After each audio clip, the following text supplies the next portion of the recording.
Mae Edydd ap Huw, curadur llawysgrifa'r Llyfrgell Genedlaethol, sef un o'n casgliadau pwysicaf ac enwocaf ni bopeth o lyfr du Caerfyrddin ymlaen hyd at lawysgrifa pennaf yr 18fed ganrif Dylan Thomas yn ei misg nhw. Un enghraifft o'r casgliad sydd gen i ymlaen, sef llawysgrif fersiwn cynharaf Hen Wlad fy Nhadau. Cynharaf sydd ni'n gwybod bod yna ddyddiad yma. Mae dyddiad cyfansoddi yr alaw yma gan James yn ôl yn Ionawr 1856 yn hytrach. Teitl na nid Hen Wlad fy Nhadau di'r teitl. Y teitl yw Glan Rhondda. Mae hyn cyn i'r gân, achos can ydy hi, can wladgarol, cyn iddi gael ei sefydlu fel ein hanthem genedlaethol. Ond mae'r alaw a'r geiriau yma, yr alaw gan y mab James, a'r geiriau wedyn gan ei dad Efan James.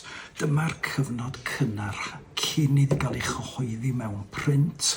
Mae'r cerddor, y telynor, achos dyna oedd James, telynor a thafarnwr, yn mynd ati i ysgrifennu'r gân am y tro cyntaf.